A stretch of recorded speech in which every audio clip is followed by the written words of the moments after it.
Note to reader. Active listening summary for Ang Likabutan. Preparing to engage with a comprehensive mythic scripture. This summary is designed to orient you before you read Ang Likabutan, helping you absorb its layers of cosmic storytelling and moral exploration. It paraphrases the major themes, key figures, and the overall structure so that you'll have a grounding context. As you read, keep in mind that Ang Likabutan often presents its ideas through imaginative myths, interwoven tales, and morally charged legends. 1. Overview and tone scope. Ang Likabutan is divided into two main scriptures, the Anito, with 4 separate books, and the Maykapal, called the Book of the Secret. Together, these form a grand tapestry explaining the universe's origins, the gods, Diwa, roles, and humanity's spiritual and moral journey. Literary style. The text often uses story-within-a-story techniques, similar to 1001 Nights. Expect flashbacks, nested tales, and side characters who suddenly reveal deeper legends. Theme of infinite cycles. Many passages mention durations, exceeding creation by infinite degrees, reflecting a cyclical view of time, life, and the universe. 2. Key mythic elements. 1. Bathala, the supreme, formless creator who smiles existence into being. Recognize Bathala as the ultimate source behind all cosmic events, but often working through intermediaries. 2. Night and day. Diwa, Tala, stars, night, and Hanon, morning, day, initiate time's flow. Their union births Dapa, who introduces the concept of duration and death. 3. Sky, sun, and moon. Kopton, sky, conceives Mayori, moon, and Apolaki, sun. This triad gives rise to further deities who shape natural forces, from the seas to volcanoes. 4. Lakapati, mother of man, the deity responsible for humanity's emergence, Maliki and Maganda, from bamboo, guided by Bathala's command. 5. Monsters and spirits. Oswang, Monananggol, Wak-Wak, Shokoi appear as corrupted forms of once human or animal souls, introduced to illustrate moral lessons about greed, violence, and spiritual neglect. 3. Major narrative threads. 1. Creation stories, how the gods bring forth mountains, seas, volcanoes, and living creatures. These stories include playful rivalries and passionate interactions among Diwa, presenting nature's processes, eruptions, storms, as living dramas. 2. Human lineages and kingdoms, tales of Datu and Raja, describing how humans move from a carefree paradise to structured societies. Hereditary lines include heroes like Quiapo and Dapa e Palaki, each with moral or spiritual significance. 3. Heroic quests, stories such as Quiapo fighting the Monananggol, the quest for the Iibong Adarna, and the extended genealogies of kings that trace moral and spiritual lessons. 4. Key characters to note. 1. Baku Nawa, once a Diwata who becomes a serpentine sea goddess, often misunderstood as an Oswang-like monster in external folklore but presented here as a central figure who protects, intervenes in storms, and nurtures heroes. 2. Dapa, guardian of death and time. Deeply intertwined with cosmic secrets, Dapa sometimes appears to mortals in forms that test or teach them about destiny. 3. Bulan, the moonchild, embodying both illusion and beauty. He sets out on a quest to uncover cosmic truths, spending eons in meditation. Often associated with heartbreak, transformation, and reflective wisdom. 4. Tigma Manukan, a divine bird created by Bulan to hold or deliver fragments of Bathala's secrets, symbolic of revelation and prophecy. 5. Primary themes and lessons. 1. Moral accountability. Ang Likabutan repeatedly teaches that choices, whether eating certain animals or harming others, produce spiritual repercussions, e.g., becoming Oswang. 2. Rebirth and soul migration. Humans may reappear as animals or different spirits, emphasizing that life's essence is continuous and shaped by virtue or vice. 3. Balance of opposites, light-dark, day-night, creation-destruction, opposing forces exist to maintain universal harmony. Conflict arises when one side overpowers or forgets the other. 4. Seeking truth among lies, the Maykapal highlights partial truths and illusions, urging discernment. Knowledge is often hidden or encrypted within cosmic riddles or symbolic acts.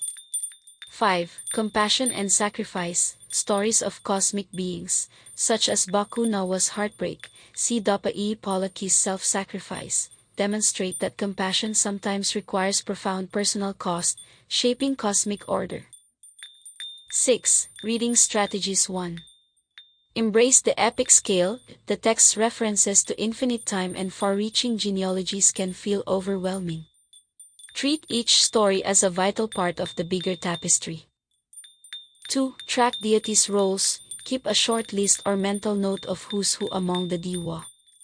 Many are interrelated, and their domains can overlap. 3. Note symbolic motifs. Watch for recurring imagery, volcanoes, bamboo, swords, pearls, eclipses, to see how each symbol evolves. 4. Reflect on morals. Each embedded legend often ends with a moral or philosophical insight. Pause to consider how it ties back to the text's cosmic worldview. 5. Allow for syncretic references. You'll see references to Buddha, Prophet Salam, and other outside influences. The text merges local spiritual beliefs with broader or foreign elements, highlighting unity rather than contradiction.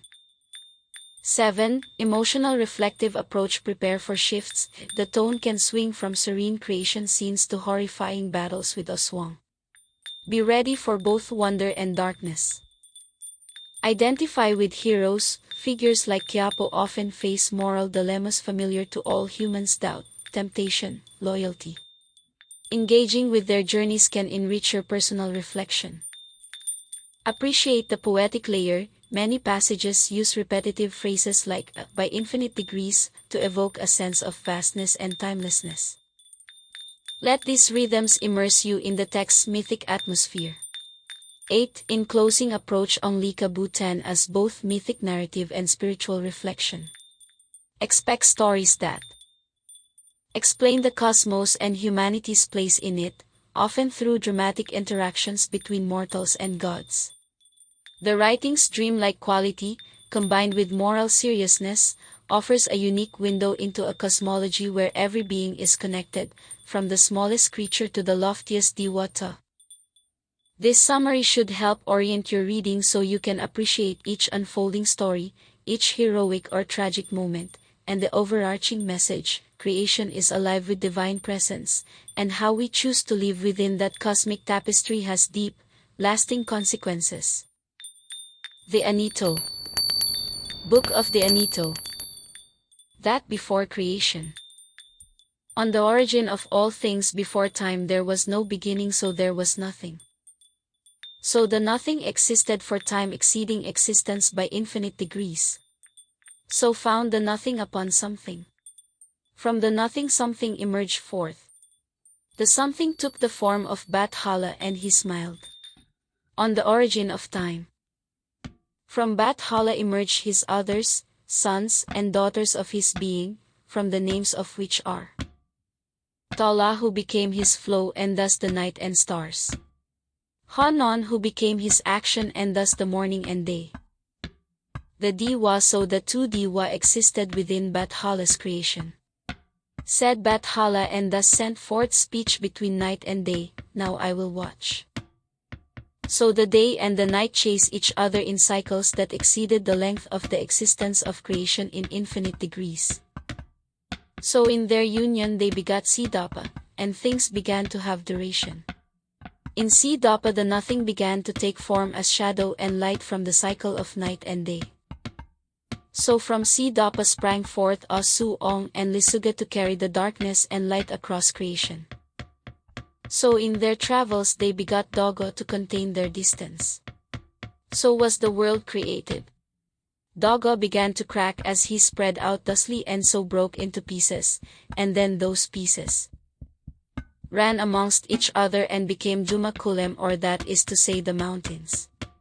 So Jumakulem felt a great heat within him. Said Jumakulem, "What is this feeling within me?" So then feeling came to be, and out of Jumakulem's head burst forth Lalahon, or that is to say, the molten ground. So Lalahon was of ever-consuming heat, and Jumakulem desired her back to him. Said Lalahon, "Certainly not, for I desire to spread far along Dogo and find my bounty." So Jumakulem cried, and tubig or water thus came to be. So the water spread along after Lalahon, surrounded her on all sides, and became the sea. So Lalahon found her heat confined and hardened, becoming dry land. So she found herself again within Jumakulem. Yet she could not confine herself and repeatedly burst forth, each time returning to the sea and hardening, each time returning to him. So this is why volcanoes erupt. So the water of the sea began to flow upward, submerging everything and filling creation for a time exceeding the length of creation by infinite degrees. So the water began to fall, meeting itself back in the middle again, and from that now empty space came forth Kapton, or the sky. Kapton was lonely and desired company, and so created containers for light and dark. So were Mayari and Apolaki, or that is to say the moon and sun. So the three Diwa knew each other and were merry for a period exceeding the time of creation by infinite degrees. From Mayari and Kapton came forth Bulan, or the face of the moon. From Kapton and Apolaki came forth Gugurong, or the heat of the sun and fire. From Apolaki and Mayari came forth Likabutan, or the queen of the world. So Likabutan, being infused with the sky, the moon and sun, brought forth all living things. So Mayari sought to protect what Likabutan had created and became Holiya, or the protector. So Likabutan and Apolaki knew each other, and from them came forth the other Diwa, Mogwayan, to sail the living things towards sea Dapa. Hong in to be the wind in the sails. In the rhythm of this thing became Idional, or duty. Rain. So at one time Jumakulem was crying in longing for Lalahon, and so the water touched Hong in. From this sprang forth Tabu, or the rain. So Tabu was fond of Jumakulem, and so lay upon his chest, and Jumakulem knew her. From this union emerged Lakapati, who is the plants and mother of man. Lakapati spread herself in the wake of Lalahon, lying on her back in the black ash. So Lakapati created the member and the womb, and placed them between her legs, sticking one within the other. So Lakapati cried out in delight and created pleasure. So Lakapati issued forth her seed across the land and mountain sides, which grew and from which comes fruit. So this was for a time exceeding creation by infinite degrees. The creation of man. Out of the plants Lakapati brought forth animals, yet each time was dissatisfied with her creation, so released it upon the land. Some into the sea and became fish. So it came to be that Lakapati gave up on creating animals, for they were all of simple mind. Lay down Lakapati under bamboo. Then Apolaki lay with her, and so came the seasons. Yet before Lakapati could awake, spoke Apolaki, "For what dwells within me too dwells within you." So Apolaki became Bathala, radiant and without form or definition, and lay with Lakapati again. So this time Lakapati awoke, and thus was created ecstasy. Said Bathala, "Split the bamboo, for thus I command." So carrying Bathala in her womb, Lakapati turned to the bamboo. Thus from her womb Bathala split the bamboo forth down the middle. From the center emerged Maliki and Maganda, the first of man and woman. So Bathala smiled. The birth of war. The origin of Anito. So in seeing man, Siddhapa became fixated upon them and became death. So it came to be that living things could cease to be. So Lakapati wove a bridge of her hair into death, and so helped man return to living. Yet upon this her superior Siddhapa was enraged, for she had defied his claim. So Lakapati created compromise, and allowed Sidapa to keep the form of man but not the essence Bathala had put forth into them through her. So in honoring Sidapa Haya was created. So from the essence Lakapati began her task of continually creating forms of rice and water for the souls to inhabit. Yet upon each vessel the soul split many times, some parts of it sitting in the air, and yet more of it going to inhabit all living things. So from this came forth the Anito. Lakapati grew tired of creating forms and so created within each form a womb or member, so that they might create of themselves. Origin of Aswang. So mankind did grow in number. Some settled upon the banks of rivers and others yet within the mountains. So did mankind begin to create conflict. Some souls began to forget their previous lives and focus on the pleasures of the world, becoming blind upon birth. Some yet of those souls began to covet and desire, and so created attachment. So it came to be that attachment changed the souls into a substance which could not inhabit the forms of man. Thus they became aswang, spirits who dwell in sin and greed. Origin of killing. When man had begun to spread across the land the second and third time, they began to grow lazy. Some becoming uninterested in harvesting fruit. For across the land there roamed many animals, and so these lazy people began to eat the animals. From the eaten animals souls came forth the wak-wak and the show-koi. So Aswang petitioned the weak-minded of men, saying that man was much preferable to animal in taste. So man killed man and ate him, and thus the Manananggol came forth. Killing becomes where, having just seen, Holiya sent forth the sword to protect oneself. So man began to mistrust man.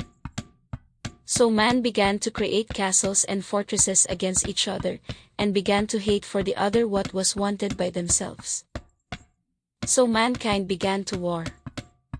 The stories of man and Diwa. Baku Nawa the serpent. Long ago, before the moon began to appear and disappear by each night, it held its bright light in the sky, and the tides were always steady. In the heavens above Pinatubo the Diwata would gather. Family but not peaceful, rather, fighting and warring with each other always. All beneath the watchful eye of their father Bathala. So it was that a Diwata whose name has since been forgotten, loved Bulan. Bulan, whose face was without hair, whose skin was like the milk of the caribou. This Diwata yearned for Bulan, though she never spoke of it. She was mighty, large in stature and clothed only in colichuchi flowers, that circled her arms and legs, adorned in a crown of coral with golden necklaces that spilled down her neck onto her chest. She did not believe one so beautiful and delicate as Bulan should fancy her. Yet Bulan noticed her. So they began to mingle and know one another. So invoked the jealousy of Mayari Holiya, Queen of the Moon and of Swords. For Mayari loved all that which was beautiful including Bulan, and could not stand for this low-ranked Diwata to have him. So she created Paiburong, to enact his magic on the Diwata, changing her into a fearsome beast. Then the two cast her off from Pinatubo, into the waters. So then Mayari petitioned Bulan for his hand, but he spurned her, for he desired only the Diwata that had been cast out. So thus angered was Mayari, so she locked him away behind the moon. So swim the Diwata now serpentine beneath the deep, unable to even weep. In her heart aching became pain and then anger. So Baku Nawa became her. Looking up at the moon, to see where her beloved was hidden, Baku Nawa rose forth from the sea. Queen of crocodiles and sharks opened her massive jaw, swallowing the moon. In her belly the moon glowed not white but red. So the Diwata were in uproar, for the waves of her ascent began to crash upon the shore, and with no moon to halt them the waves continued. So sent forth Apalaki, with his quiver of sunbeams, to slay Baku Nawa. Yet as the arrow lay a finger length from Baku Nawa's heart, but Hala spoke, "For I have seen that which has been done, O my children, so harm her not. From so forth, Baku Nawa will rule the deep, and the moon will spin round night by night, so the lovers may see one another." This I have said. So Apolaki stopped his sunbeam dead, and Baku Nawa spat out the moon. So each night Buwan slowly turns, so Baku Nawa may see Bulan, and that is why the moon darkens and the waves churn. So Bathala smiled upon all. The birth of Quiapo. Once on the banks of the Maynila was born a young man. His eyes were bright green, so he was named Quiapo. He was stronger than a caribou, faster than the eagle. His hair was dark like obsidian stone. So Quiapo became the warrior of his people. Meeting Baku Nawa, so it came to be one night that Quiapo dwelt along the beach eating fish and mango, upon which he swallowed a bone of the fish and began to choke. So it came to be that an old woman came along, touching him on his throat, and from which point the bone ceased to be. So Quiapo blessed the breech-born woman and asked her how he may honor her help. So the old woman asked a difficult task.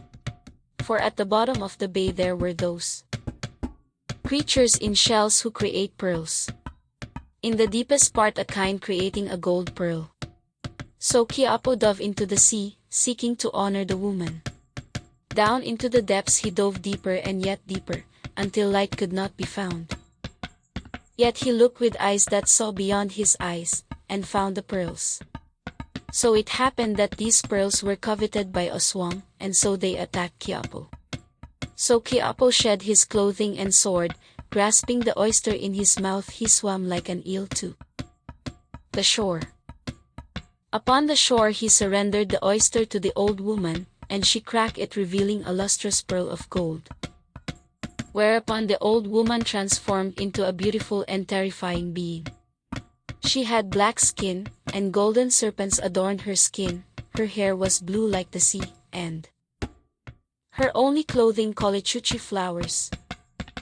Said Baku Nawa, "You have honored me well, young warrior, so lay with me now." So Quiapo lay with Baku Nawa, spilling his seed forth. From the womb of Baku Nawa the seed spilled back unto the sand, transforming into a kampilon sword of dark lustrous color, upon its hilt a naga. Said Baku Nawa, "Take this kampilon, for it is the only protection against Aswang. I have come to answer the prayers of the people in this country, and you my champion will slay the Manananggal." The Manananggal. So Quiapo traveled across the country, slaying all manner of Aswang and gaining favor. So terrorized the Manananggal, yet each time Quiapo late to find it. Each time a man being eaten, or a pregnant woman made to become barren and issue forth blood. So Quiapo came upon a village within the hot springs. Having walked long, he rested into a spring and kept his kampilon nearby. So emerged from the steam a beautiful woman with a painted face, and no interest. She shed her clothing before Quiapo, getting in the spring with him and straddling him thus. Quiapo was intoxicated by her, though he had no compassion for her. She began to put his member upon her womb, and it burned hot. Quiapo began to resist, and the woman became her true self. Wings like a bat did sprout out of her back, ripping apart flesh with sickening gore. Yet there was more. Her bottom half melted away, her entrails hanging out. Her form once beautiful became ghastly, out of her painted face a tongue like a mosquito did come out. So Quiapo slashed his kampilon at the Manananggal, cutting off her hand. The beast shrieked and flew away, leaving him in peace. The wise woman. So Quiapo found a babaylan to confer with. The babaylan asked the Anito to find the answer, so they returned to her. Thus the babaylan burned some rooster bones and crushed them into dust. Said the babaylan, "Upon the stump of the Manananggal sprinkle this you must. For the beast leaves behind her legs at night, and if you find it you may slay her. If she cannot rejoin her legs at dawn, she will burn up not a moment later. The dueling Diwa Quiapo thus went searching, and came upon a massive garden. In the center of the garden two Diwa battled thus, for Lokapati had become Ikapati to battle Anagale, seeking to lay with her. Anagale, ready to do battle, had responded to his call. So Ikapati clashed against Anagale, sending waves across the garden. So Quiapo dropped his kampilon into a ditch and began sobbing. So paused Anagale, turning to retrieve the kampilon for him, but thus allowed Ikapati to strike her, thus losing to him. Said Ikapati, "You have assisted me, O islander, so what do you wish in reward?" Said Quiapo, "I seek only to know where the Manananggal has gone and how to get there before she goes." So Ikapati gave Quiapo a ring with which he could appear one place and disappear to another before the water drops from the leaf to the floor. So Quiapo went on, and that is how Anagale became the Diwata of lost things. The slaying of the Manananggal. So Quiapo used the ring to journey south, to a land where all were adorned in gold. They played upon the kettle drum, the flute, and the one-string lute. Upon seeing Quiapo they mistook him for a Diwata, the Datu offering him his finest clothes and servants, both men and women. Quiapo graciously declined, however. Said Quiapo, "You may thank me after I slay the beast." So he searched the towns and found her, the beautiful painted woman now missing a hand, and made chase of her sword in hand. She transformed to fly away, fearing the break of day, so Quiapo put on his ring, and was transported through the thing. Upon the legs of the beast he spread the bone ash, coating it well. So upon came Manananggal to rejoin her lower half, but it would not stick to her. So now the sun came up and she burned screaming until dead. Then Quiapo cut off her head. Quiapo then gained riches, wives, and the Ninian. Yet the head he gave back to Bakunawa. Upon the time of dying Quiapo perished not, but found his soul to be Mayari, and thus she shed her death to Bakunawa. Iibong Adarna. Many years later, in the homeland of Quiapo a kingdom came to be. In that kingdom a mighty king, with 3 sons to wait at his side. His 2 eldest, though cunning and brave, were without heart and acted without thought. His youngest a kind son, who spent time tending to the cattle, no vices in life nor sin in his mind could one find him. Yet one day the king grew ill, in his heart a sudden chill, and he grew quiet. Left in his bed with high fever, he could not speak, for he had grown weak. Thus the Babaylon, the Albulario, the many Datu, were brought forth. None had an idea of what may heal him. So walked the youngest prince, along the road from tending the cattle, coming upon a dirted old man curled about. Earlier this man, in the heat, had cried to the 2 elder princes for water, and they succored him not. Instead they had spat on him and thrown at him rocks. Yet the younger prince offered the man water from his gourd, and the old man sprung to life. "Young prince, I would like to offer you a wife." The young prince was not elated, in his gaze a sorrow and his countenance deflated. "O elder, if it would please you to accept my gracious refusal. For my father is ill, and my mind cannot take any other concern." The old man's eyes sparkled and he said, "Is a small thing, my dear prince, you only need have asked." The prince grew wary. "How is it that you have ready a cause which has long had my kingdom standing steady?" The old man then informed the prince of the answer to the kingdom's woes. Iibong Adarna. For not until he hears the song of the Adarna bird will he awaken. Tell not your 2 brothers of this, for they seek to betray you. No, gracious elder, I can promise you they would not. So the youngest prince told his 2 elder brothers of this fantastic and worthwhile tale. So they planned to journey to the land in which the Adarna may be found. Yet along the way the 2 eldest princes, made a secret plan without a sound. For the king loved the youngest prince, and the two elder princes fretted about their claim, so in their hearts they held a scheme. Thus bound the youngest prince, tying him to a tree. When their father awoke, they would deceive him that the youngest prince had fled the kingdom. When it came time for the king to pass, they would split the land between them. Yet along the way, an ugly woman begged them for fish, and so they spat in her dish. So the ugly woman walked, until she happened on the younger prince. Untying him, she petitioned him for fish. "Dear sister, I am sorry, for I haven't any food, yet on my back I wear silk one may trade for jewels and gold." So the youngest prince shed his fine raiment and gave it to the ugly woman. So the ugly woman stopped him, revealing herself to be the old man, and said, "O prince, you must hear my words before you go forth.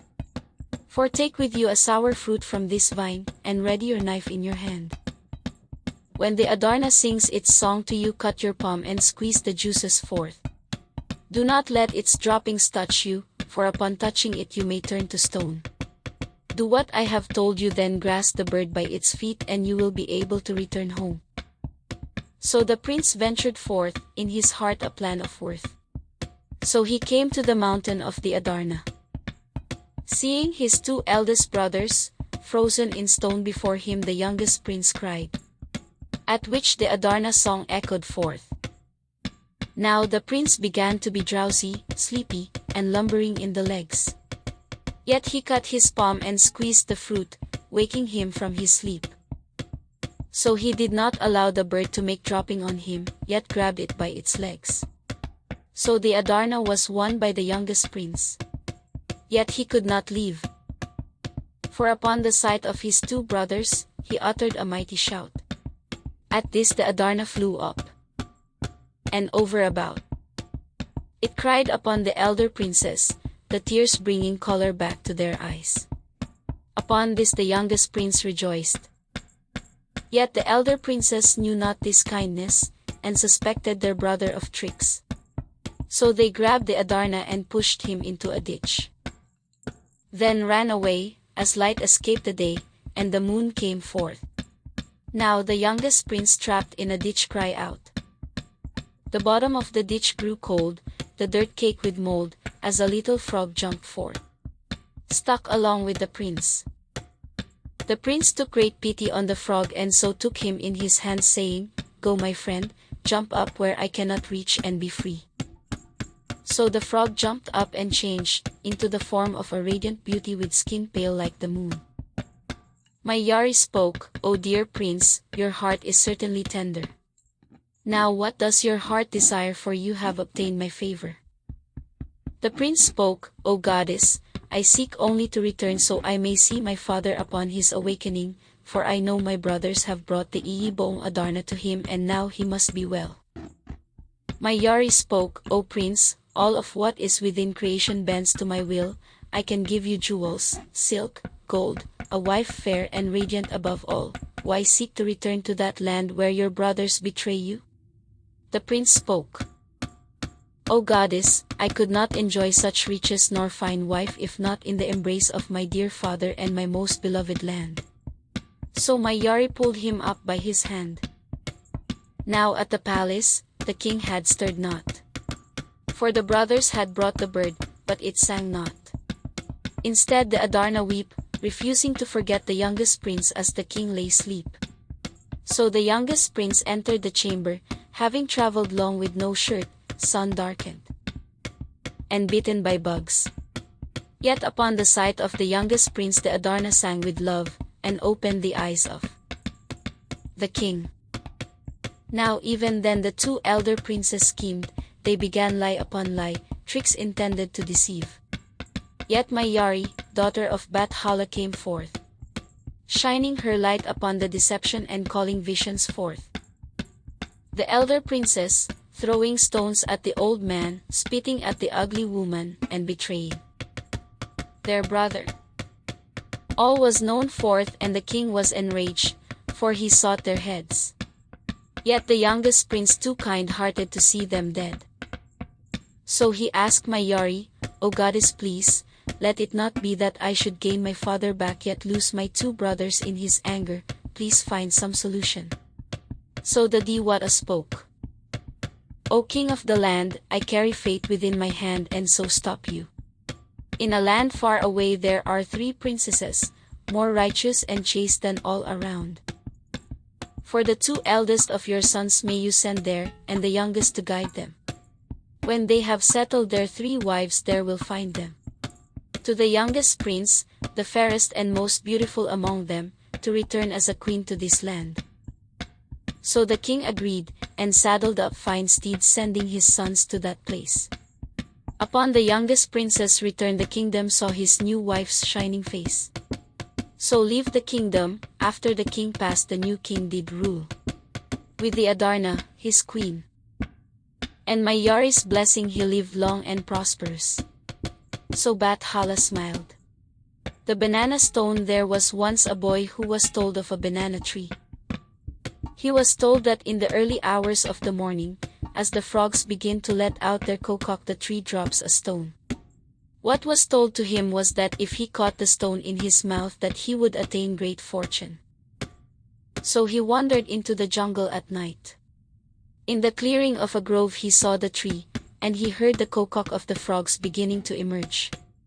So he quickly ran upon the tree. He had been told, once the stone hits the ground or the skin outside of your mouth it ceases to be, and so he caught the stone in his mouth. Thus the Aswang, wicked spirits who dwelt in the swamp gas, sought to take the stone from him. For each night the hateful ghost tried and failed to catch it. The boy was choked by the Aswang, and the Aswang relented not.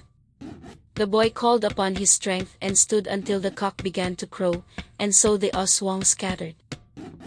In his mouth the prize, the boy spat it forth. From then on, upon spinning 3 times at night the banana stone, great fortune and success the boy found until he was a man. He married a beautiful wife, and she bore him many children. His countenance was fair and his business was good, no hard labor nor servitude did he find himself. Yet each night he spin the stone thrice, and each night the Aswang did come, for him and the stone. Using the stone to stay a step ahead, the man became fixated on his actions. Over and over, so he obsessed about his nightly ritual. Yet the Aswang did not cease, for Aswang are spirits of the spiteful dead, and their souls long for release. No distance nor time could escape them, no offer would promote peace. So one night, the man gave up the stone. Soon misfortune became him, and soon after woes. For his beautiful wife grew ill, her heart a sudden chill, and left this life. His eldest son grew sick as well, but the Babylon restored him. He mourned his wife not, for he knew she would return to him in this life or another, and that he had made a rightly choice. For the Aswang no longer haunted him, and his fate now tied to his hands. The eagle saw the little boy, and Bathala smiled upon the land. Seasons. In the wet season the rains come down, to sprout the seeds in Lalahon's ash. In dry season hot days ripen Lakapati's fruits in the trees. On dark days Mayari shines her light. On bright days Apalaki shoots sunbeams from his bow. In the cloud of the eruption sea Dapa looms. Yet Bathala stills not his gaze. So feel what has been said, and of this you will know, on the nature of the different days. The black rice. Once a young boy was chastised by his elders for playing near the whirlpools. Said the elders, "Do not play there, for in its torrent you may drown." Said the boy, "I am a strong swimmer." Said the elders, "Yet when the whirlpool catches you, it is not the tide one must escape, for there are monsters that seek to destroy you below." This the boy took carelessly as superstition.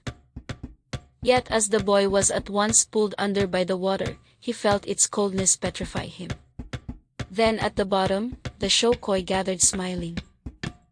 Said the Shokoi, "O little boy, you may now well drown, if not from our food you eat. For eat of our rice, not white like your own but black, and gills you may grow with fins to swim and you will not drown from their lack. The little boy was wise, and trusted not before his eyes, swimming upward, as the show-koi sought to drown him. He broke the surface of the water and swam frantically to shore, glad of what his elders had told him. The Girl and the Moon. There was once a little girl who lived in the loving care of her mother and father. Each day the father would row his boat out into the sea to catch fish, and the mother would harness the caribou to till the rice paddy. Sometimes her father would stay out in his boat for days at a time as required by the scarcity of the catch. The little girl would often cry in longing for her father. Said her father, "Oh my anak, do you see the moon? When I am away you need only look upon it, and if you look at it, you will see the same moon that I do. That way, I will always return to you my love." So it happened after her father had rowed out one day that there came a great storm, terrifying and unmanageable. The storm ruined the rice, and caused the caribou to scatter about in fear. So many days passed with no sign of her father, and her mother began to mourn. All of the village came to the home to comfort the girl and her mother, for the father had surely perished at sea. Yet the girl did not accept this, for she loved her father dearly and could not accept he had been lost. So one night, under the moonlight, the little girl escaped her home to the shore. Looking upon the moon, she cried out for her father and received not an answer. So she began to swim out into the sea, towards the moon to find her father. Yet the sea is apathetic to the longing of a small child, and terrifying in its depth. As the little girl swam out, she found herself looking upon a mighty wave, closing her eyes in fear as it crashed down upon her. So she sunk into the deep black of the sea. Yet beneath the surface of the water swam Bakunawa, queen of storms and waves. Bakunawa took pity upon the little girl and cradled her within her massive serpentine form. Bakunawa gently rose the little girl up to the surface of the sea, lifting her into the moonlight. Said Bakunawa, "O my Yari, I petition thee, cast aside not this little girl, but see that she is returned home." So Mayari shined her light upon the girl, and Bakunawa released her. In the light of the moon the girl floated back to shore, unharmed by rocks nor by crocodiles. In the break of day her mother found her, kissing her with eyes full of tears. So Apolaki, having seen the struggle of the little girl and her blessing by his sisters, shot his sunbeam into her nose. So the child awoke as though from a gentle sleep. So the village praised the Diwa, and collectively doted upon the girl until she grew into a wise woman. The woman, in times of hardship, could look up to the moon and see her father's smiling face reflected back to her. Upon all this Bathala smiled. Book of the Kings. The Descent of the Kings. The Datu. Thus before the fire sat Lapu-Lapu, Datu of his people and king of all the land. So his grandson Kamote asked his father's father to retell the story of their people and land, said Lapu-Lapu. After Kapton had made the sky and moon and sun, and man had emerged forth, men scattered upon the large lands and the little islands. So some of man did sail upon the seas, charting the stars and braving the mighty deep. Some of man came upon the paradise land in which the Diwa dwelt. This land was composed of 3 lands and 1,000 islands, within each a different Diwa to hold their dominion. Man becomes heedless in paradise, said Kamote. Yet upon that land we live now, and such I see no Diwa nor strange beasts, not in my entire life thus far. How is this so? Said Lapu-Lapu. So man came to live within the land of Diwa. The protector of man, Holiya, showed man which fruits were good for eating, so man honored her. Yet as man had such guidance they became lazy, and in laziness would not eat fruit, not liking to climb up in the trees for it. So thus man created a swang by eating the wild beasts.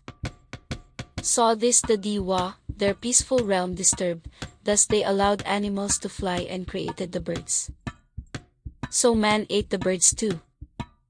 So the Diwa taught man to eat fish, so that the animals of the land may endure in cycles with the fruit. So Lakapati taught man to weave nets to catch fish. Upon man Bulan smiled, having tasted the sweetness of milk, so down from the heavens he sent the carabao wrapped in pineapple silk. For its meal he sent forth pieces of the moon as rice. Thus Bulan gifted man rice and milk. Said Bulan, take example of this holy creature and be not heedless, but work for what you eat. So man began to live alongside the carabao and drink its milk. Yet some man ate the carabao, killing it before it grew old. From this sprang the crocodile, who ate man so he may not forget his place. So man began to live in paradise, tilling the land, honoring the Anito, and accepting the gifts of the Diwa. This continued in such a way that exceeded the length of this kingdom's existence by infinite degrees, until such time had ended, and began the era of kings. The golden monkey. So man began to tend to the carabao. Where the carabao would graze, men would dwell, and where they swam in the mud to cool down, men would plant the rice. So little rice paddies and wooden houses scattered across the lands and islands. Upon this Apolaki was pleased and so gave man gold as a symbol of his love and warmth. Yet man began to covet the gold, seeking to have more than one another. So man began to harness the carabao until more rice than could be eaten, going to those among him who had not of grain and traded it for their gold. So man began to hoard gold such. Then man began to kill man for gold, and Apolaki was angered.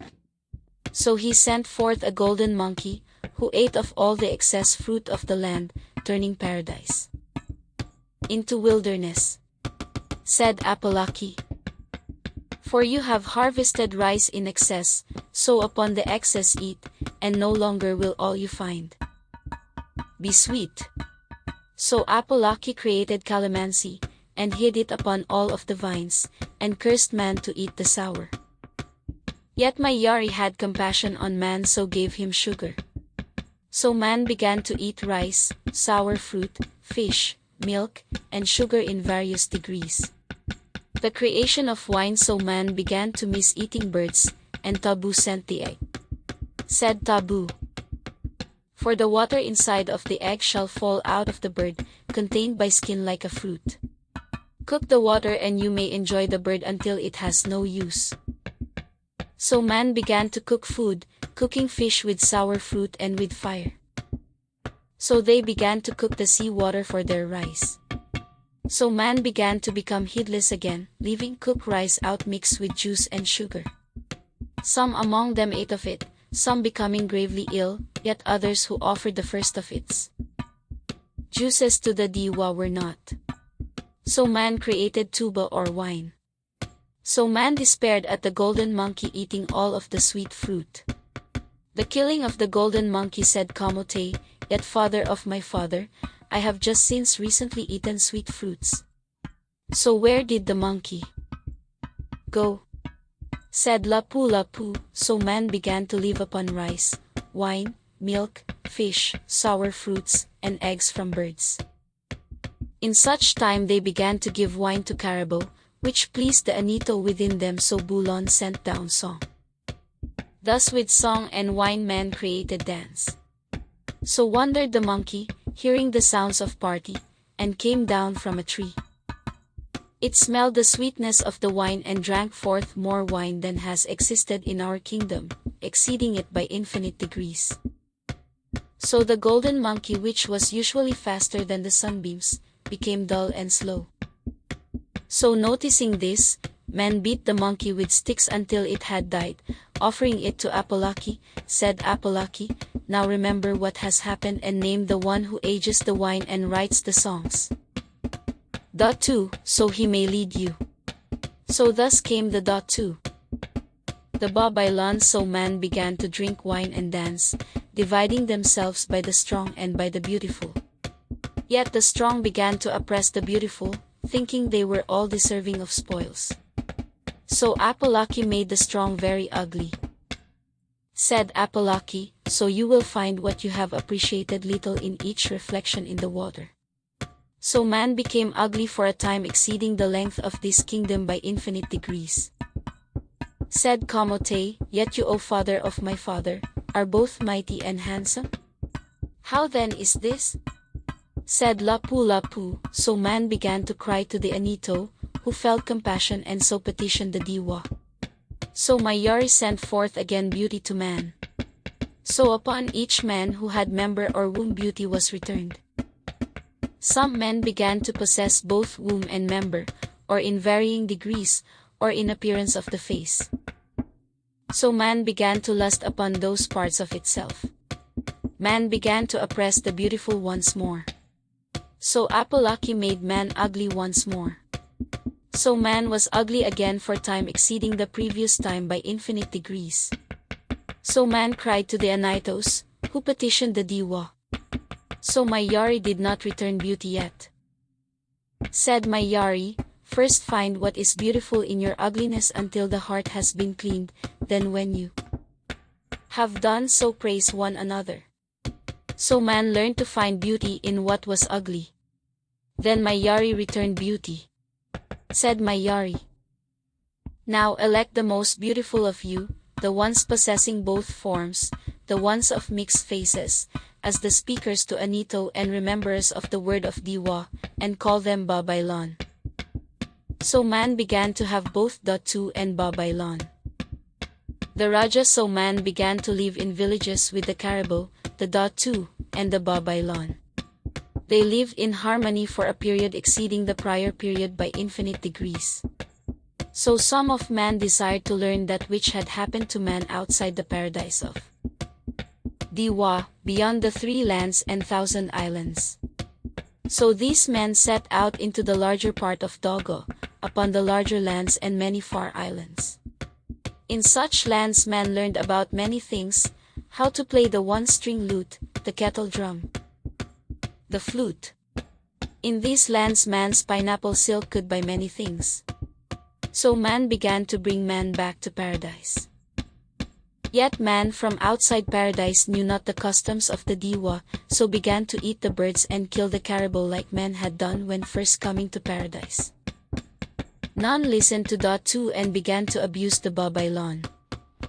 So Lalahan burst forth from the ground, and she was adorned in banana leaves with sampaguita around her neck. She was tall as mountains, her womb hotter than the sun. Said Lalahan, for did I not create such lands for you to live in, that you should again defile my resting place? Fix this immediately, or from Pinatubo I will burn all of the lands down.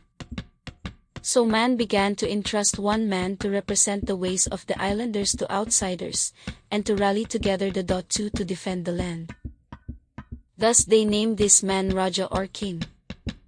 So this is whereupon man had kings, and the birth of kingdom. Lineage of the king of Lusong. So from man the first Raja was Itim, named so for his dark skin. The largest land that he dwelt upon named Lusong, and thus named was its kingdom. From Itim came Puti, white like his mother, from Puti came Usa who was quick as the deer, from Usa came Tambo, then from Tambo Tingting. Tingting was foolish, losing the kingdom to the Oswang. In such time there was no Raja. Then Quiapo became Raja. From Quiapo came Itlog and Ista became Raja of a kingdom in the south, his sister Itlog Raja in Maynila. So from Itlog came the people of Tondo, Namayan, Maynila, and the people of the countryside. And Ista the people of the southern islands and great southern land. So thus the kingdom entrusted to Lapu-Lapu is of this lineage. Book of the Actions. The Sermon of Batara. The Namayan. There was a river called Pasig in Lusong. On the banks of the Pasig, where it seeks to rejoin the sea, lived the Namayan. Those people who fed crocodiles and lived with them. So it came to be in the time of the great Datu Maharlika, who had brought sandalwood to the land, that a party of Namayan gathered to witness Maharlika in the company of Bhattara, that wise Brahmana that hailed from the land of Khmer. So Bhattara did sit among the Namayan, receiving many blessings to his forehead. So Bhattara did eat the food of the people, and feed some to crocodiles as the people did. So Bhattara made blessings unto Baku Nawa as the people did. So at this time they sat with him under a balete tree next to the Pasig. Said Bhattara, for indeed, I bring you wonderful people gifts of knowledge from other lands, as thanks for your righteous actions towards me. So Bhattara began to tell the people of the various things, the prophets, and known events. Buddha said, Bhattara, in feeding the crocodile you have found wisdom, and this wisdom is of the same kind as that sublime man we call Buddha. For Buddha was a man like you or I. Buddha had been born a prince, yet so felt compassionate towards the world.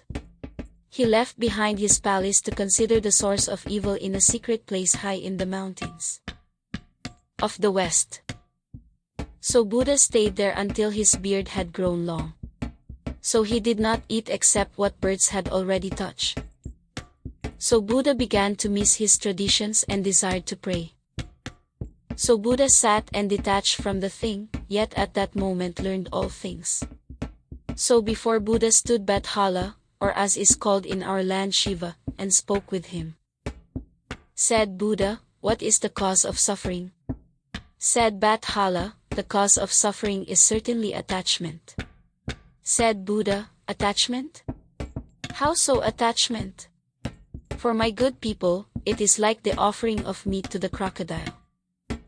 If one were too attached to the meat as one's own meal, then neglect upon the crocodiles, sent to be man's devourer. So attachment to outcome over action. Prophet Salam said Bhattara, so I have observed those among you who do not eat swine, who call Bathala as Ta'ala. I have a tale of your prophet. For Prophet Salam was known in the far western lands, a land where rivers run through mountains, fields, and sands.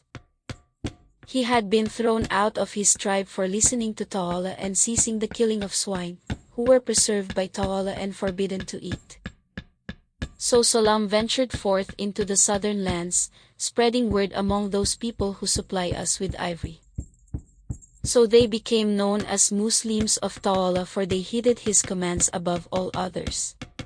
Muslims thus are you, and he certainly was called Bathala once too. Covering the head, Bhattara had a practice of covering his head, noticed by the people of Tondo. The heat of the sea breeze under the blazing sun emanated, yet Bhattara removed not his head wrap. Said the people of Tondo, why not cast that off?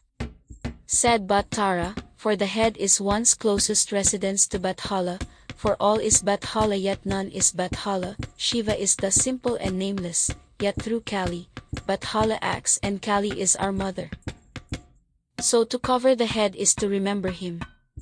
Knives. So Bhattara dwelt among the southern kingdom closer to the mighty Raja, and among them he sat before an audience of girls. Said Bhattara, man was gifted swords by Holiya surely, so travel not without a blade. Yet the size of the blade is the intent of the blade. Seek not the blade be larger than thy palm.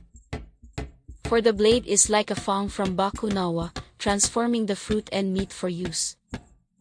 For defense as well, those seek to carry a blade smaller than a sword. For how much better it is to not kill another, and if one must in self-defense, to have it be possible for the one attacking to survive. For this is similar to that Buddha has said. The sayings of Lin Fo. The Great War. So there came a time when Diwa had hardly been seen. In such times arrived strangers from the east, clad in iron garments. Such visitors sought the gold of Apolaki, and so instigated war between the southern kingdom and the northern kingdoms. Many an islander did fight among their kin out of deception from the villains dressed in iron. In such time Manila was conquered by a pirate king hailing northwards from across the great sea, Lin Feng. So as the eastern villains began to conquer the Thousand Islands, Lin Feng held a force 600 men strong in Maynila, homeland of Quiapo. So Lin Feng was Raja. Eastern villains. For the villains had come prior, during the time of Lapu-Lapu, yet the wisdom of the Raja was exceeding in wisdom the wisdom of even Bhattara by infinite degrees, and so with his men they slew the villains and restored order. So upon villains' return the people knew them not as enemies but as brothers. Yet the villains sought only that which gave them power over the entirety of Dogo, which had begun to be known as Mundo. Many into chains the villains had put, and though speaking of Bathala they understood him not, and did no good. Villains burned down Bakunawa, said the wisdom havers of the villains. Bakunawa is a demon, and the crocodile to be hunted, for man is the strongest of beasts. So they began to kill the crocodiles, and burn down the shrine of Bakunawa, and not from any place did she issue forth. So the many refugees cried to Lin Feng. Transformation through return to Bathala, said Lin Feng. Yes, you say that Bakunawa is certainly dead, this is true. Yet grieve not in death. For we have a saying in my land of Guanyin, that she answers every petition of every lost person, so cry not for Bakunawa, for she has gone from dragon into mercy. She would not have you burdened by her form in this time. So back to Bathala go, feel his flow and breathe it in and out. So you may remember to teach your children something which may weather the storm. Book of the Praise Story. Birth of Si Dapai Palaki. The fate of the elder princess. So the two elder princes from the kingdom of Quiapo's homeland, in the time of the Adarna, settled in kingdoms with their wives. So one in the land that stretched out towards the Khmer, and then the other in the southernmost land beneath the Thousand Islands. So in this southernmost kingdom they found many players of flutes, kettle drums, and one-string lutes. So they settled. Ligaya, so their children became kin with these people, and from them a daughter named Ligaya. Ligaya exceeded Mayari in beauty in an amount infinite in degrees. Ligaya was loved by the farmer Barako, though they were of different castes he thought of her.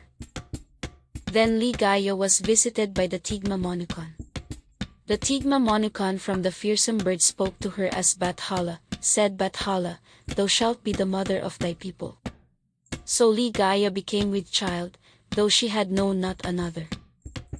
So out of her palace was Ligaya cast, to become an Olipin or a slave bondswoman to maintain her own sustenance.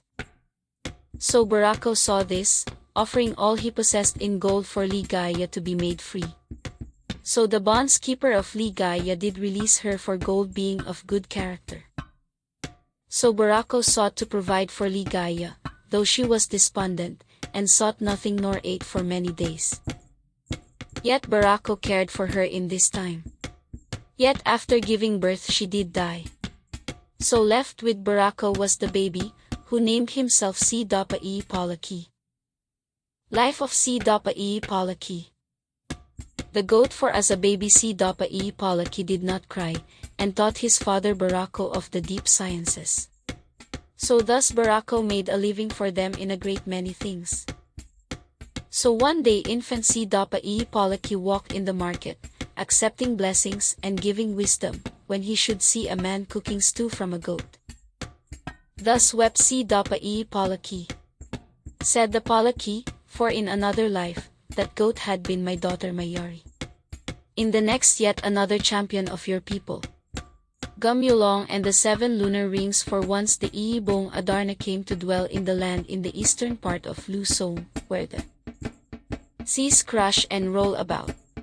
The land where Nagas dwelt, deep within the dominion of Bakunawa. The Adarna bird loved to play songs for Nagas, who became entranced.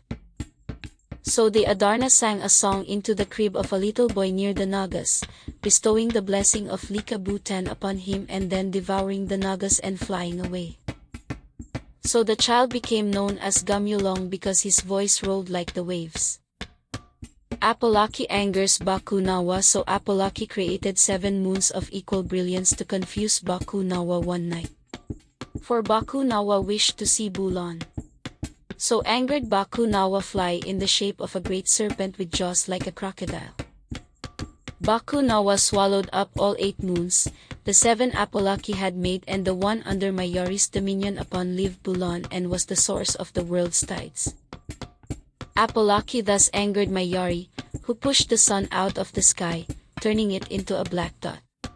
Now Bakunawa began to feel unwell, the moons giving her great illness. So thrown the world into chaos. So Likabutan gave Gamulong wings to fly. Gamulong flies. So Gamulong flew to Bakunawa and inside of her, finding in her belly a realm exceeding creation in size by infinite degrees. So Gamulong fell down into the belly of Bakunawa for many years. Gamulong grew old in such time and pondered existence, realizing his pain ceased when his desire ceased. So Gamulong did not stray though he fell for a period of time exceeding those years mentioned in infinite degrees. So Gamulong learned the ability to create within himself and so created 7 rings, of which the moons were made to respond, and they located the true moon Buwan on which resided Bulan. So with the rings Gamulong escaped out Bakunawa with the 7 moons and Buwan from her mouth, easing her pain. Thus returned Buwan to the sky and Bulan saw Bakunawa, and then Mayari put the sun back in the sky. Gamulong becomes Raja. So Gamulong turned the 7 moons into 33 smaller stars with his rings, and then those 33 stars, he divided into 1,111 clouds, from which he split into gold exceeding the amount of gold in creation by infinite degrees. Then he formed the gold into a great palace of gold, built like a mighty tree over the banks of the Sea of the Thousand Islands. So Gamulong became Raja of the entirety of the 3 lands and 1,000 islands. The firestorm. So when Si Dapa Palaki was a young man he became watcher of the cattle just as his ancestor's youngest brother.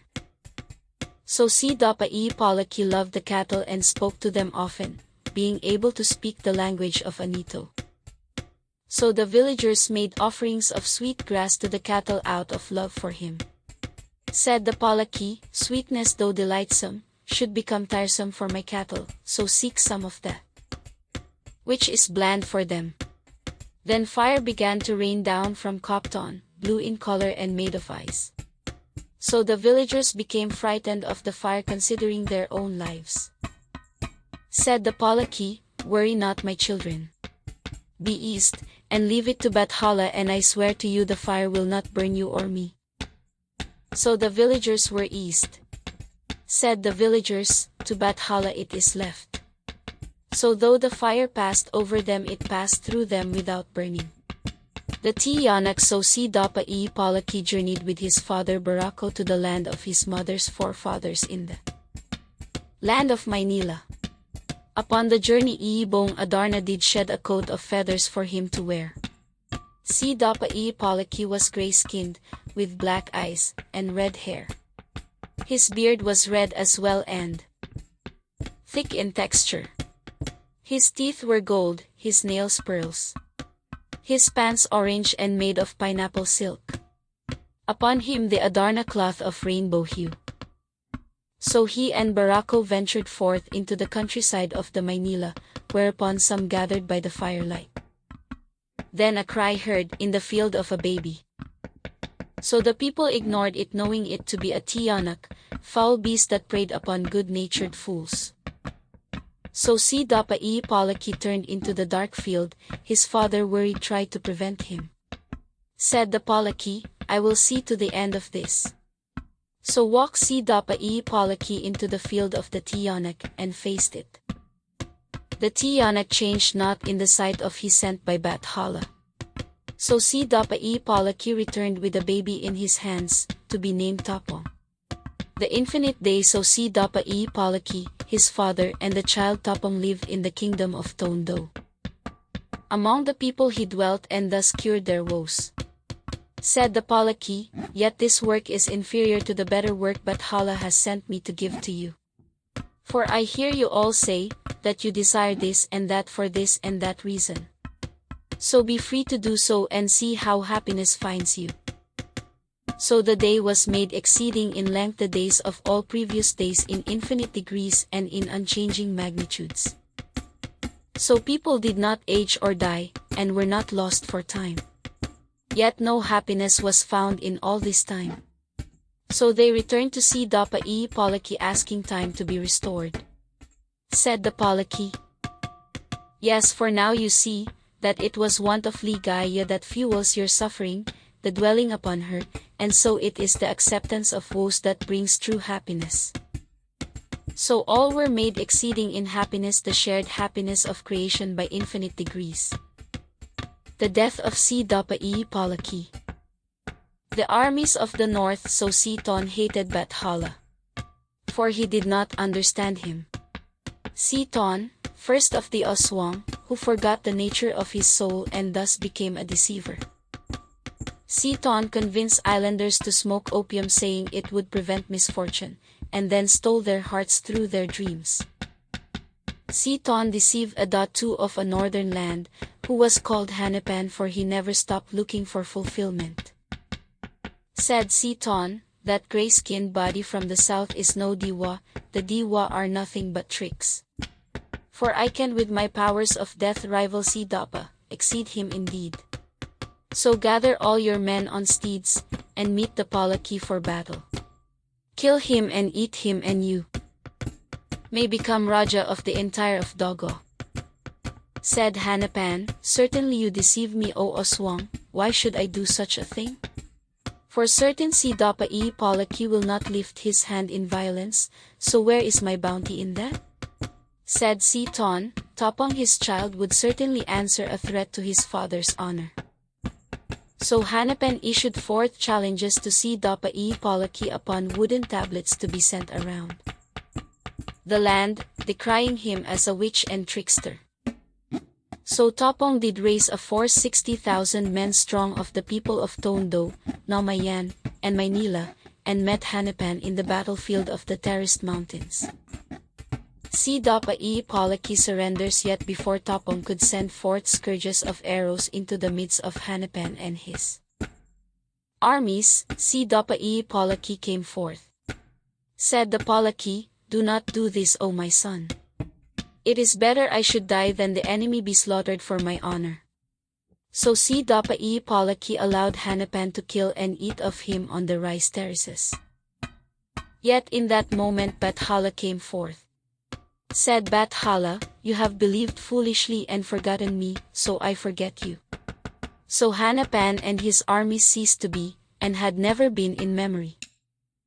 So Si Dapa Palaki released the burden of death from man. So Si Dapa Palaki became Likabutan and Si Dapa and then Lakapati.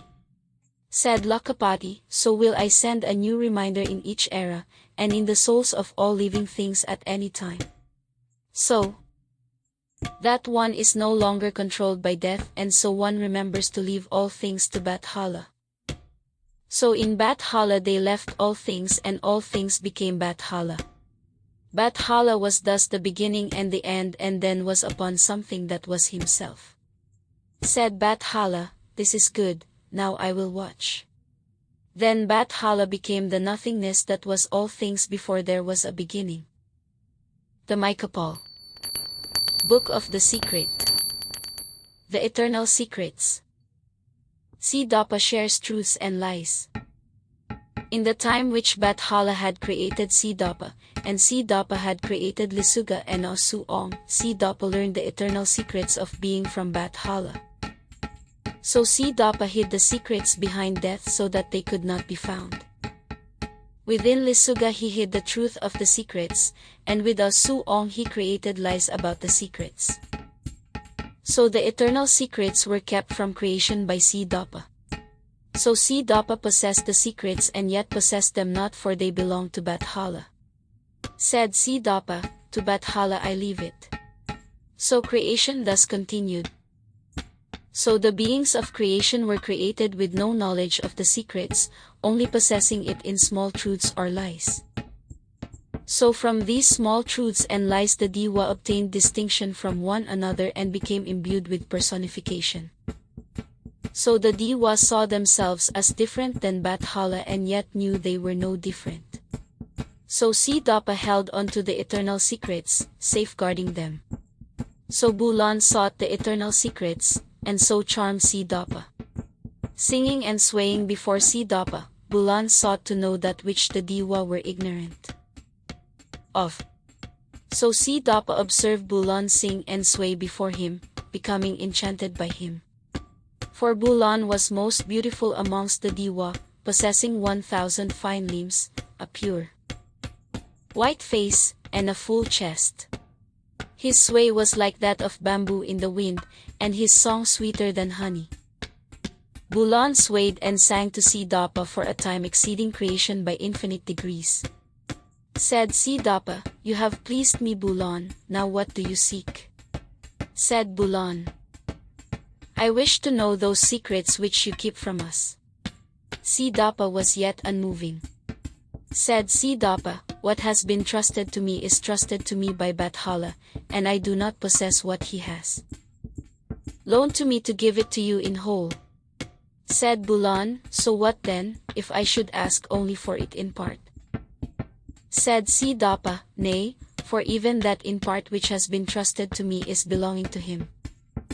Said Bulan, "So what then, if I were to ask for a single truth, among several lies, and to be left with a single truth and several lies to determine by my own self the validity?" Said Siddhapa, "This would be acceptable." So Osuong gave Bulan lies, and Lisuga gave Bulan truth. So Bulan sit under the lunar tree for 6,000 years contemplating on the single truth among the many lies. So Bakunawa missed Bulan, not seeing him in this time, and went to Siddhapa. Said Bakunawa, "Tell me a truth, by which I may coax my lover out of his meditation, so I may see him." Said Siddhapa, "Certainly not, for it has been trusted to me, and you have not even blessed me with offerings." So Bakunawa offered Siddhapa all of the pearls of the sea, and the shimmering of the waves as diamonds. Yet Siddhapa was not pleased with these things, being above them. So Bakunawa offered up her divinity to Siddhapa. Said Bakunawa, "For even if I should die, I will only return to you, and from you I will see my beloved still." So Siddhapa rejected that offering, for he was above it. So Bakunawa created Ganja, offering it to Siddhapa. Said Bakunawa, "For this thing I have created from the emerald green of the sea is made in your likeness, and if burned will call upon you." So Siddhapa burned the Ganja and found it above him. So Siddhapa gave Bakunawa a truth from the eternal secrets. So Bakunawa went to Bulan, giving him the secret which Siddhapa had given her. So Bulan ended his meditation under the lunar tree. So with the truth given by Bakunawa, Bulan determined his truth from the many lies. So two truths were held by Bulan. The Tigma Monukan, yet two truths of the eternal secrets were too great for Bulan to hold by himself. So Bulan created the Tigma Monukan out of a rooster and one of his pure white hairs. So Bulan whispered the truth of the secrets into the beak of the Tigma Monukan, bestowing upon it the breath of Bathala. So Bathala was shown to be Maykapal, or that is to say all-powerful over the Diwa. Bulan sent down the Tigma Monukan unto the world, to share the truths with creation. Bakunawa as well sent down Ganja, so living things may know death before dying and be able to hear the truth. Quiapo is tempted. So Quiapo was a child amongst the people of Maynila in that time when no Raja ruled. Quiapo, that child of green eyes, who was set apart from all others by his speed and strength. So it came to be that the people of Maynila had descended into heedlessness, forgetting many of the covenants their ancestors had entered with the Diwa. So Quiapo found that his countrymen ate the caribou, and looked to gain advantage at one another's expense. So Quiapo saw that they prayed to Bakunawa but did not see her, treating the sea as something to understand rather than to respect. So Quiapo saw that men willingly entertained Aswang, and downplayed the poison the Aswang put into their beings. So Quiapo saw that the beautiful among men took advantage and were taken advantage upon by the most disliked of men. All of them saying, "Quiapo, why do you not join us? You would do well here." Yet Quiapo saw the Anito in all things and could not. So Quiapo saw as his bosom friends fell into temptation by the Aswang, and each night the whack-whack poisoned the wine of the people with rape and hatred. So Quiapo did venture out into the countryside, desiring to leave this place. Yet upon all places he did find Aswang. Quiapo speaks to Bathala, so Quiapo was distraught. So Quiapo made direct plea upon Maykapal. Said Quiapo, "I leave it all to Bathala, so please take away my woes." So came upon him the Tigmamonukon. Said Bathala, "Why do you weep?" Quiapo was frightened, crying, and could not speak to the bird. Said Bathala, "Why do you weep?" Yet Quiapo could not speak. Thus came forth Bulan, hiding away the bird and displaying his beauty to Quiapo. So Quiapo did not cry and was not saddened but became satisfied and happy. Quiapo and Bulan said, "Bulan, O child, why do you weep?" Said Quiapo, "O Diwata, I weep because I am confused. For what actions are there to be taken in such? I have thus been told that what I know to be truth is delusion, and that what I see to be delusion to be the common ground.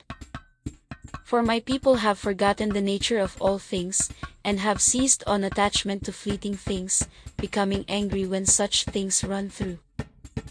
My people have forgotten love and devotion and instead make do in their own pleasures, forgetting duty.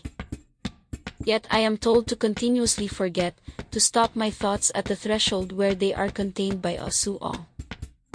For all of this world must be Asuong, for it ceases in being constantly and does not shine forth light on its own."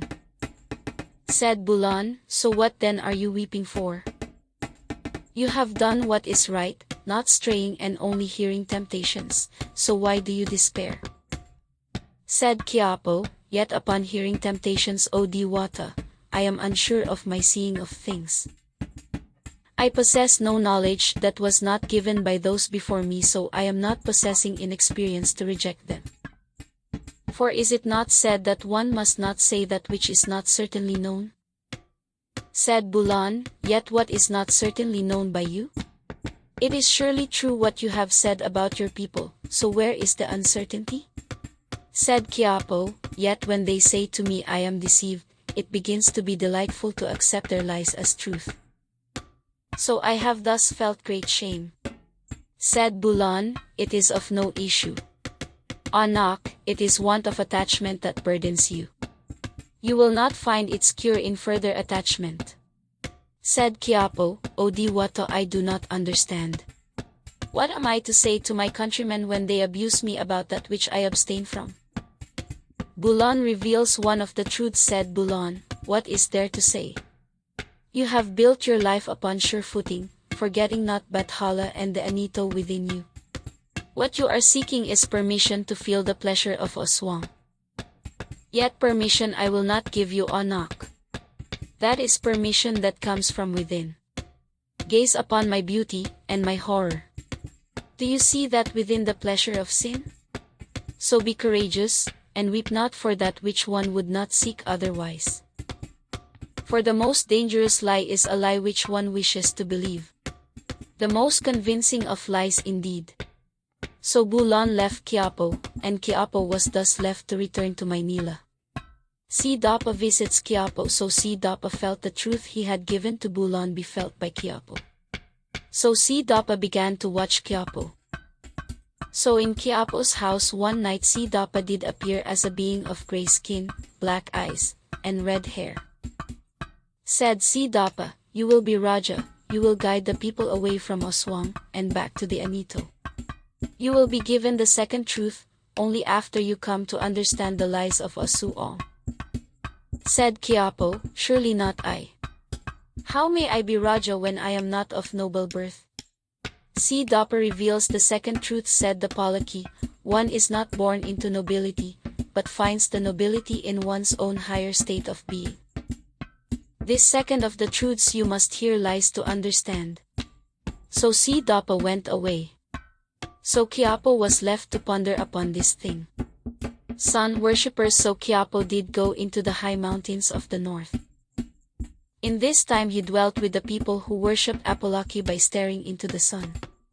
Said Quiapo, why would you do this? Burning away one's own ability to see? Said the people, when one no longer sees Osuong, only Lisuga shines. So Quiapo meditated on these things. The fruit, so Quiapo went to eat a fruit, certain it was sweet, yet his lips puckered upon tasting the meat. Thinking perhaps he had struck unlucky, he ate another of the fruit and found sourness again.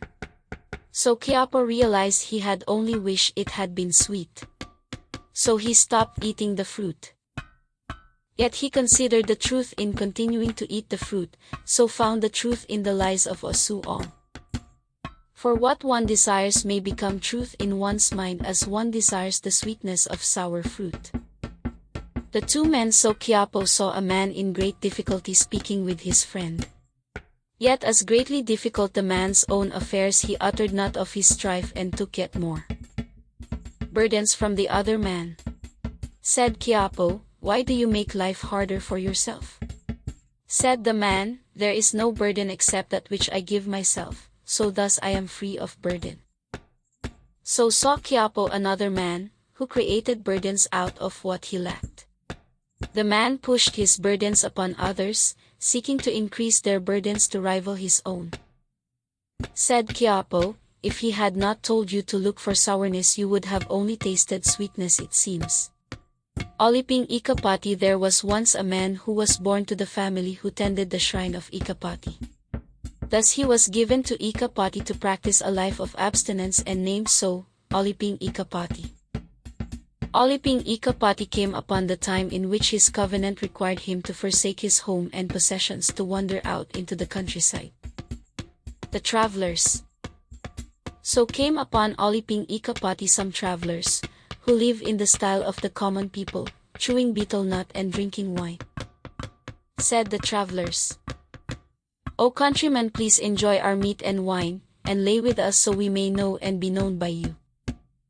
Said Oliping Ikapati, nay, for I am the possession of Ikapati. Said the people, does Ikapati not descend his member into Dogo and thus create the fruit? So why deprive yourself? Said Oliping Ikapati, were Ikapati not to spread his seed, we would surely die of starvation. Yet though I know not another, I continuously survive. So some of the beautiful amongst the travelers saw his steadfastness as a challenge, seeking to coax him into laying with them. Said the travelers, come and look upon us, our form and nakedness, see you not what spurs your desires? Or are you without gusto? Said Oliping Ikapati, surely my member recognizes what is pleasing to it, yet what is pleasing is not what is needed. For one cannot understand the truth if cloaked in pleasing lies. At this the beautiful amongst the travelers became angry, taking great offense at his words. Thus one traveler held her face in her hands, sobbing. Said the traveler, so you desire me not? For you think I am ugly? For Lakapati herself could not match my curves, and my womb hotter than Lalahon, yet you rebuke me? Said Oliping Ikapati, for see, your happiness was not secure even in your beauty, for the beauty asked to be met with desire. Kapwa, so Oliping Ikapati thus saw the Tigma Monukon and bowed before it. Said the Tigma Monukon, what blessing do you desire, Olipin? Said the Olipin, it is not upon me to desire from you, O Lord. Said the Tigma Monukon, so yet you desire still, so speak of it. Said the Olipin, I wish to know Diwa, I wish to lay with her. For the beautiful of man stirs my passions but do not deserve my release, so I desire to know the real. Said the Tigma Monukan, this is not usual, so I cannot allow it, yet there is a third thing. So the Tigma Monukan did speak forth the truth bestowed by Bulan, upon which it took the form of a beautiful and sublime being, of both womb and member, many-armed and many-breasted. The truth took the form of Kapwa, which is the interconnectedness of all things. So Oliping Ikapati lay with Kapwa, becoming enveloped in her form. So Oliping Ikapati then went forth teaching the interconnectedness of all things. The three truths. So both of the truths entrusted to Bulan by Si Dapa were known, as well as the third given by Si Dapa to Quiapo. So having been embodied, two within Quiapo and one within the Olipin, the three truths existed in plain form. Truth is thus less pleasing than lies if one does not simply desire truth. There is no truth except that truth one finds within oneself. Truth is the interconnectedness of all things.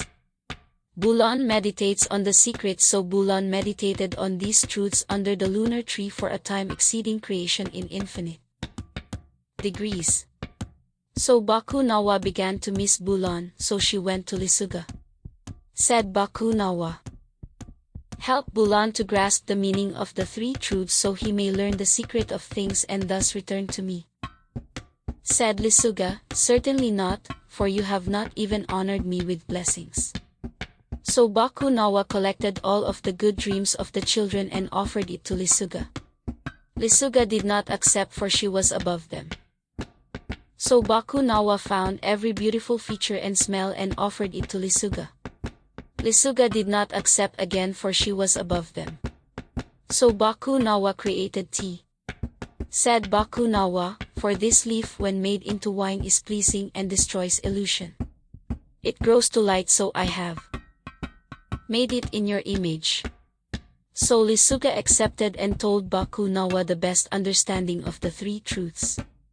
So Baku Nawa brought the understanding to Bulan, who after receiving it from her meditated on it for 200 years. So Bulan returned to Baku Nawa having understood the secret of Maykapal. Yet Bulan would not speak it, and Baku Nawa became saddened, fearing he had lost trust in her.